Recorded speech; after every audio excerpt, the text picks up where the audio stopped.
మీ ఎలాంటి వ్యాపార ప్రకటనలకైనా వెంటనే మా ఛానల్ సంప్రదించండి. ప్రస్తుతం మనతో పాటు ప్రముఖ ఆధ్యాత్మికవేత్త జ్యోతిష పండితులు రవిశంకర్ శర్మ గారు మనతో ఉన్నారు. గురువు గారితో మాట్లాడదాం. నమస్కారం గురువు. నమస్తే అండి. గురుగారు, ఉగాది పంచాంగం వచ్చిన దగ్గర నుంచి ప్రతి ఒక్కరు కూడా ఈ సంవత్సరం నాకు ఆదాయ వ్యయాలు ఏ విధంగా ఉంటుందని చెప్పి ప్రతి ఒక్కరు చూసుకుంటారు పంచాంగం. అదేవిధంగా కొన్ని రాసుల వాళ్ళకి ఈ సంవత్సరం ఆదాయం చాలా తక్కువగా, అంటే ఆదాయం ఫర్ ఎగ్జాంపుల్ ఒక 2 ఉంటుంది, వ్యయమేమో ఒక 12 అలా ఉంటుంది. అంటే చాలా వరకు భయాందోళన పరిస్థితి. అంటే ఏంటి, ఆదాయం కేవలం 2 ఉంది, మరి ఖర్చులేమో ఆ విధంగా ఉన్నాయి, అంటే ఈ సంవత్సరం నాకు మొత్తం కూడా ఆర్థికంగా చాలా ఇబ్బందిగా ఉంటుందా, రూపాయి నేను దాచుకోలేను అని చెప్పి డౌట్లు ఉంటాయి. అసలు ఈ ఆదాయ వ్యయాలు ఏ విధంగా క్యాలిక్యులేట్ చేస్తారు? మరి ఇలాంటి సినారియో ఆదాయం తక్కువ వ్యయం ఎక్కువగా ఉన్న రాసులు ఏవేమి ఉన్నాయి ఈ సంవత్సరం?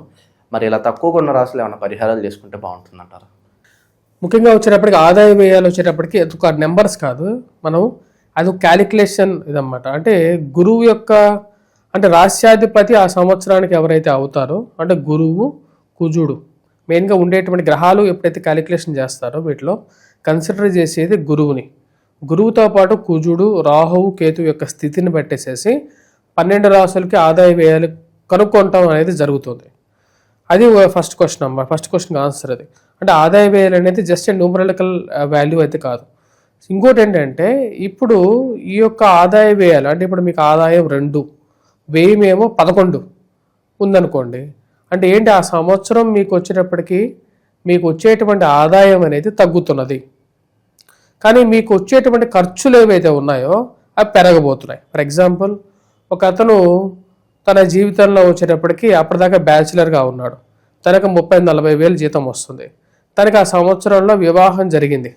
వివాహం జరిగిన తర్వాత తనకి ఏమవుతుంది, ఆటోమేటిక్గా ఖర్చులు పెరిగిపోయాయి. తన ఇంట్లో ఫ్రిడ్జ్ కొన్నాడు, టీవీ కొన్నాడు, దాని తర్వాత 2 అప్పటిదాకా బ్యాచిలర్గా ఉన్నటువంటి అతను ఒక పెద్ద ఇల్లు తీసుకున్నాడు. దానికి రెంట్ కట్టాలి, దానికి అడ్వాన్స్ కట్టాలి. ఇప్పుడు ఖర్చులు పెరిగిపోయాయి. అంతకుముందు ఉన్నటువంటి ఖర్చు ఎంత అంటే, అంతకుముందు ఉన్నటువంటి ఖర్చు సింగిల్ రూమ్లో ఉండేటువంటి అతను ఇప్పుడు ఒక డబుల్ బెడ్రూమో లేకపోతే సింగిల్ బెడ్రూమో తీసుకోవటము, దానికి కట్టేటువంటి అడ్వాన్స్ మరి ఖర్చు పెరిగిపోయింది. సరే, ఇప్పుడు వచ్చేటప్పుడు తన ఆదాయం పెరిగిందా అంటే ఆదాయం పెరగలేదు. ఆదాయం అలాగే 2 రూపాయలనే ఉంది, కానీ తన ఖర్చు మటుకు 11 రూపాయలు ఖర్చు అయిపోయింది అన్నమాట. సో ఈ ఆదాయ వ్యయాలు వచ్చేటప్పటికి ముఖ్యంగా purely based up on the calculation అనమాట. అంటే మనం చిన్న వాళ్ళు అనుకుంటారంటే, అన్ని మతస్థులు వేరే వాళ్ళు ఏమనుకుంటారంటే ఇవన్నీ జస్ట్ నెంబర్సే అనుకుంటారు. నెంబర్స్ కాదు ఇవన్నీ. వచ్చేటప్పటికి కుజుడి యొక్క స్థితి, ఫర్ ఎగ్జాంపుల్ మన కొన్ని రాసులు కూడా తీసుకుని ఎగ్జాంపుల్గా చెప్పచ్చు. ఇప్పుడు మనం చూసుకున్నట్లయితే ఈ సంవత్సరం మనం చూసుకున్న రాసులు చూసుకున్నట్లయితే కొన్ని రాసులకి చాలా బాగాలేదు. మకర రాశి మనం చూసినట్లయితే ఆదాయం 2 గాను వ్యయం 8 గాను ఉంది అన్నమాట. అంటే ఏంటి, వచ్చేటువంటి 2 రూపాయలు, అంటే నువ్వు జీతం 20,000 అయితే నీ ఖర్చు ఏమో ఇంచుమించుకు 80,000 రూపాయల దాకా ఉంది, అంటే 60,000 రూపాయల దాకా ఉంది. సో ఇంత ఖర్చు ఎలా వస్తుంది అంటే వచ్చేటప్పటికి నీకు కొత్తగా ఇన్వెస్ట్మెంట్స్ చేసినప్పుడు ఖర్చు అవుతుంది, లేకుండా ఉంటే మీ ఇంట్లో ఫంక్షన్స్ అనుకోని ఫంక్షన్స్ చేయటం, అంటే శుభకార్యాలే, శుభంతో వచ్చేటువంటి ఖర్చు అయినా సరే, సద్వ్యయమైనా సరే, ఖర్చు అనేది ఖర్చే. ఆ ఖర్చు వల్ల నీకు అవబోతుంది అన్నమాట. కాబట్టి ఖర్చులు అనేది అలా ఉంటాయి. ఇప్పుడు కొన్ని రాసులకి మనం చూడండి, కర్కాటక రాశికి చూడండి, వచ్చేటువంటి ఆదాయం 2, అయ్యేటువంటి ఖర్చు 11గా ఉంది. అదేవిధంగా ఈ రాశి వారికి వచ్చేటప్పటికి 2 రూపాయలు సంపాదిస్తే 11 రూపాయలు ఖర్చు అవుతున్నది. 11 రూపాయలు ఖర్చు అవుతున్నదంటే ఆదాయం తగ్గిపోయింది, ఆదాయం ఏం లేదు, వచ్చేటువంటి ప్రతి రూపాయి మొత్తం ఖర్చే అవుతున్నది. కాబట్టి ఆదాయ వ్యయాలు అనేవి అదొక రిప్రజెంటేషన్ అన్నమాట. అంటే నీకు రాబోతున్నటువంటి ఒక సినారియోని, నీ జీవితంలోకి నెక్స్ట్ ఇయర్ ఎలా ఉండబోతుంది అనే దానికి ఒక ఎగ్జాంపుల్. కానీ ఇక్కడ నీకు అసలు ఆదాయం తగ్గిపోతుంది అంటే తగ్గిపోదు, కానీ ఖర్చులు పెరుగుతున్నాయి అంతే. అంటే అప్పటిదాకా ఇప్పుడు గవర్నమెంట్ ఒక ఎంప్లాయ్ ఉన్నాడు అనుకోండి, లేకపోతే ప్రైవేట్ ఎంప్లాయ్ ఉన్నాడు, తనకి ఉద్యోగం ఉంటుంది, తనకి వచ్చేటువంటి 1,00,000 రూపాయల జీతం ఉంటే 1,00,000 రూపాయలే తను సంపాదిస్తుంటాడు. సంవత్సరం కూడా 1,00,000 రూపాయలు, 1,10,000 ఇంక్రిమెంట్తో పాటు వస్తుంది.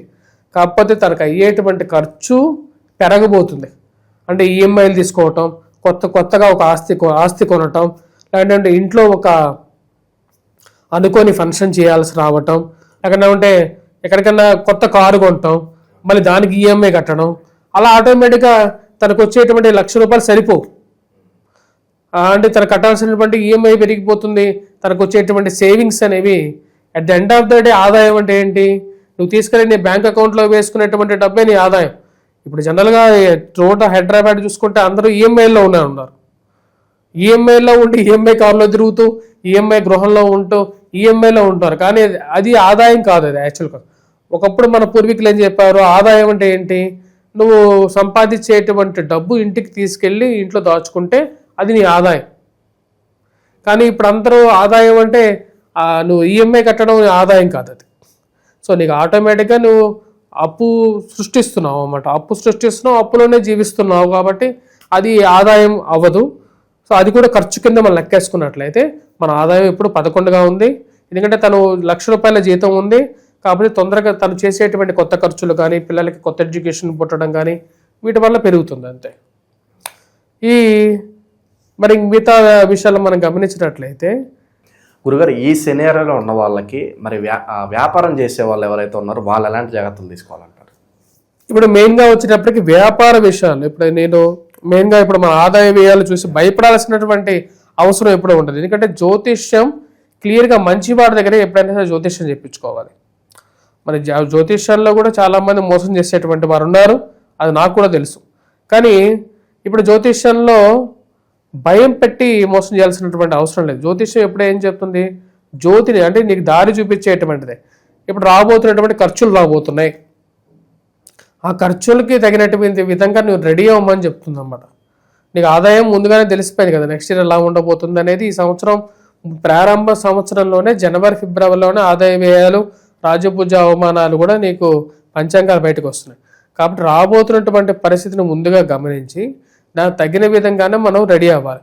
ఇప్పుడు వ్యాపారస్తులు ఉన్నారు, వ్యాపారస్తులకి కొత్త బిజినెస్ ఎక్స్పాన్షన్ చేయాలని చెప్పి ప్రతి ఒక్క మనిషి ప్రతి సంవత్సరం ఎక్స్పాండ్ అవ్వాలి, జీవితంలో ఉన్నతమైనటువంటి స్థాయికి చేరుకోవాలనుకుంటాడు. కానీ అనవసరమైనటువంటి ఖర్చులు రాబోతున్నాయని చెప్పి తెలిసినప్పుడు తను ఏం చేసుకోవాలి? నిర్ణయాలు. అనవసరమైన అప్పు చేసి వ్యాపారం అభివృద్ధి చేయకూడదు. ఎవరినో నమ్మకూడనటువంటి మనుషులను నమ్మి వారి పేరు మీద ఇన్వెస్ట్మెంట్ చేసి వారి జాతకంలో లేనటువంటి కొన్ని విషయాల ద్వారా వారితో కలిసి పార్ట్నర్షిప్లు చేయకూడదు ఉంటే ఆ సంవత్సరం జాగ్రత్తగా ఉండాలి వాడు. ఇలాంటివన్నీ ఏంటంటే అప్పులు పెంచుకోవటం, అప్పులు పెంచుకోవటం వల్ల ఇవన్నీ వారికి గండాలుగానే మారుతాయి. అప్పుడు ఆటోమేటిక్గా మనకి ఆదాయం అనేది తగ్గిపోతుంది, వ్యయం అనేది పెరుగుతుంది. తద్వారా ఇక ఉద్యోగం చేసే వాళ్ళు ఎలాంటి జాగ్రత్తలు తీసుకోవాలి? ఈ సినేరియోలో ఉన్న వాళ్ళు ఎవరైతే రాసులు ఉన్నారో వాళ్ళు. ఇప్పుడు ఇందాక మీరు చెప్పినటువంటి కర్కాటక రాశి ఎగ్జాంపుల్కి తీసుకున్నాం. కర్కాటక రాశి వారు ఏం జాగ్రత్తలు తీసుకోవాలి? ఇప్పుడు ఖర్చును తగ్గించుకోవాలి. అంటే ఇప్పుడు ఏంటి, ఉన్నటువంటి ఉద్యోగం నుంచి ఎండమావులు అనేవి ఉంటాయి తెలుసా మీకు? ఎండమావులు అంటే దూరంగా నీళ్లు చలమలు కనపడుతూ ఉంటాయి.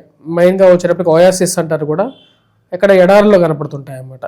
అక్కడ ఏదో నీళ్లు ఉన్నాయి, మనం వెళ్తే నీళ్లు తాగొచ్చు అని చెప్పి అక్కడికి వెళ్తే అక్కడ నీళ్లు ఉండవు, ఏముండవు. అలాంటి పరిస్థితులు ఇప్పుడు చాలా మన హైదరాబాదే కాదు అన్ని చోట్ల కూడా ఇలాగే ఉన్నాయి అన్నమాట. అంటే కొత్తగా ఏదో జాబ్ ఆఫర్ వచ్చిందని చెప్పేసి మంచి స్టేబుల్ జాబ్లో ఉన్నప్పుడు, ఇలాంటి పరిస్థితిలో ఉన్నప్పుడు ఇమ్మీడియట్గా జంప్స్ తీసుకోకూడదు.